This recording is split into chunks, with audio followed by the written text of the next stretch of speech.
So this weekend, we have Bad Blood, another WWE PLE coming up, and you know what we do when it's right around the corner. We try to do our prediction, which is pretty much every wrestling YouTube channel, so it doesn't make us any special. But we're going to do what everybody else does and try to figure out what's going on here. Now, since I'm part dummy, part years of experience of watching wrestling, and a little bit of intelligence sprinkled in there, we're going to try to combine those abilities together and come up with the best solution to try to figure out what's going to happen this weekend. Now, before I do my predictions, do me a favor, hit that subscribe button. Also, I would like to invite you to join me and the Flex Zone podcast this weekend when we live stream Bad Blood. I can't wait to see you guys there. And even if you stop by for 2 seconds just to say hi, just be sure to hit the like button on their channel. Be sure to hit the subscribe button on their channel. And you have to step out. That's cool. That's great. Whatever you can do, I will love whatever you guys can do. So we're going to start off with the first match I'm assuming is on the card. And it is the WWE Women's Championship match between Bayley and the current champion,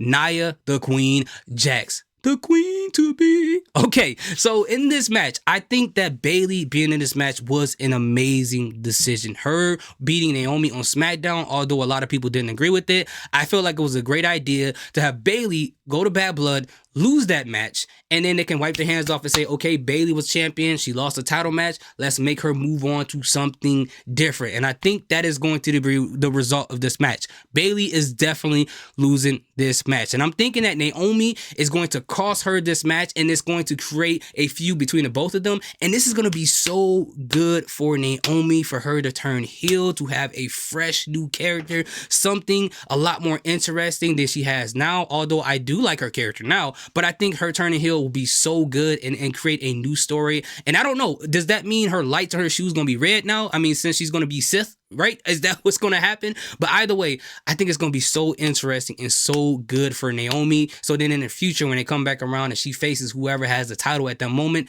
she can take the title off of that person. Now, I know a lot of people are assuming that Tiffany Stratton is going to cash in her Money in the Bank briefcase this weekend.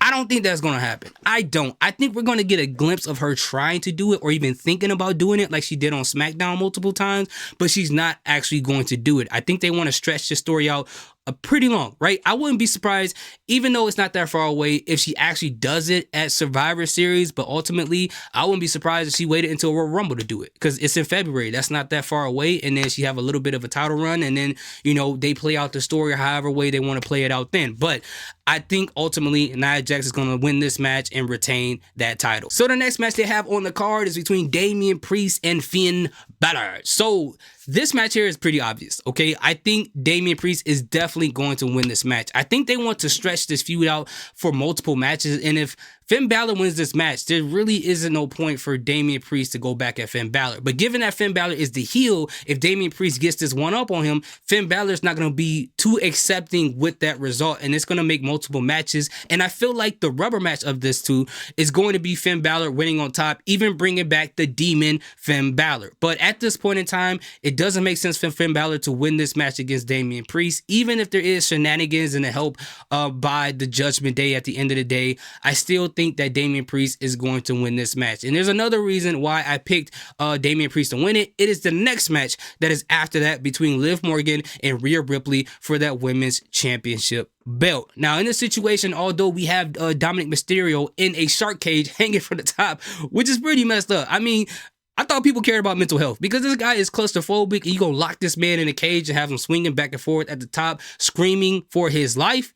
It's kind of funny, but it's kind of messed up at the same time. But given that he is in a shark cage, despite of that, I'm predicting just as much as other people are, or we're hoping and trying to speak this into existence, right? That my girl Raquel Rodriguez will show up to assist Liv Morgan to help her retain this title. So then her and Rhea Ripley can finally split up, because I feel like the story has been going on for way too long between these two ladies. And hopefully they'll break this up, and then they'll come back around and face each other in the future. So now in the time being, Liv Morgan can have feuds with ladies who are the same same size as her and actually showcase her in-ring ability, actually defend the title. And this will be great for Raquel Rodriguez because I think she's better as a heel than as a babyface, and this will be so good for the mid-card division for the ladies as well, with Raquel Rodriguez being added. And then maybe down the line, Liv Morgan, she can get so much better and get so much more confident that when she faced Rhea Ripley, it'll be a more convincing match than now. But one-on-one right now between the two of them,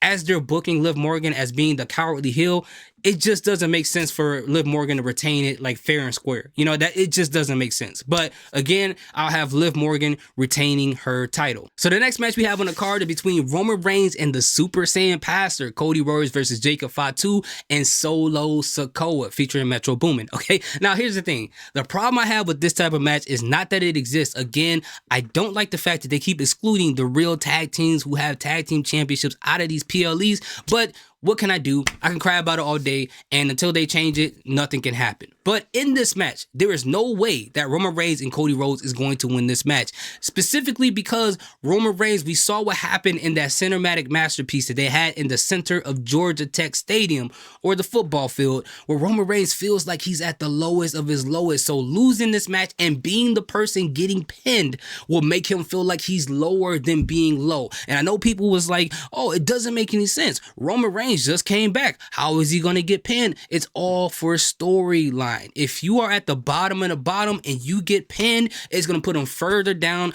and it's just going to add more layers to his character. On his rise, it's going to be that much more satisfying. So I think they're going to lose, despite of the entire band that Cody Rhodes is going to come out with.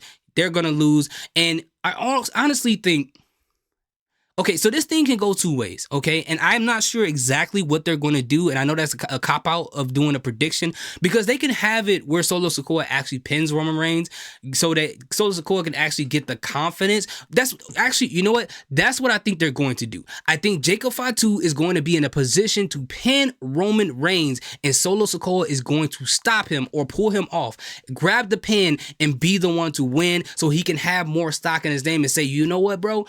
I did this. I won this match. When Jacob Fatu was the one who put the most offense in the match, and Jacob Fatu is going to start looking at him crazy. You know, the shoulder shrug with this is going to be a lot less shrugging. He going to just be chilling, and he ain't going to be saying I love you anymore. And it's going to create that friction between the both of them and save the one-on-one interaction between him and Roman Reigns till the future, because they know that that's the match that we ultimately want to see. So that's what I think is going to happen in that match. So the next match coming up is the Hell in the Cell match, which I'm hoping is the main event for Bad Blood between CM Punk, Chicago's own, okay, and Drew McIntyre. Now, this one is harder to figure out what exactly is going to happen here, because I feel like this is going to be the final match between these two, because it has to be. There's no way. I mean, we know that Seth Rollins is not going to get involved. He's tied up with Bronson Reed, so it doesn't make sense for Seth to be any way involved in this situation here. So ultimately, I'm going to roll the dice on this, and if I'm wrong, I'm wrong.